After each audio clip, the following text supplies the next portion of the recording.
नमस्ते. श्री परमज्योती भगवती भगवानांचा चमत्कार बघूया. मी सरस्वती, तेलंगणा वारंगळ जिल्ह्यात नरसमपेट येथे राहते. श्री परमज्योती भगवती भगवानांनी आमच्यावर कृपा करून अत्यंत करुणेने आमच्या प्रार्थनांना उत्तर दिले, त्यासाठी त्यांना माझी हार्दिक कृतज्ञता. मी गूळ विक्रीचे काम करते. वार्षिक मेदरम उत्सवात कमीत कमी 8-9 क्विंटल गूळ विकला गेला पाहिजे, अशी श्री परमज्योती भगवती भगवानांना मी प्रार्थना केली. आश्चर्य म्हणजे श्री परमज्योती भगवती भगवानांच्या कृपेने मी प्रार्थना केल्याच्या 10 पटीने 80-90 क्विंटल गुळाची विक्री झाली. हा अत्यंत असामान्य चमत्कार होता. अशा अमर्याद आशीर्वादांसाठी मी सदैव आभारी आहे.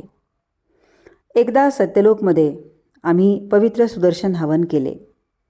त्यावेळेस माझ्या आईला अर्धांगवायू झाला होता आणि तिला काठीशिवाय चालता येत नव्हते. तिला रोजचे काम करताना पण सतत आधार लागायचा. पण हवन करून परत आल्यावर दिव्य चमत्कार झाला. आम्ही देवघरात असताना माझी आई काठी न घेता चालत आली. तिला आधाराची गरज होती हेही ती विसरली. ती आधाराशिवाय चालत आली याचे तिचे तिलाच आश्चर्य वाटले. त्यानंतर लगेच अजून एक चमत्कार झाला. एका मंगळवारी महामंगल आरतीसाठी शेजाऱ्यांना सांगून माझ्या आईला घरी एकटे सोडून मला धर्मावरमला घाईघाईत जावे लागले. मी घरी येईपर्यंत तिने अंघोळ केली, कपडे बदलले आणि देवघरात दिवा लावला. आणि हे सर्व तिने कोणाचीही मदत न घेता स्वतः केले. श्री परमज्योती भगवती भगवानांचा कधीच विसरू न शकणारा हा दिव्य चमत्कार होता.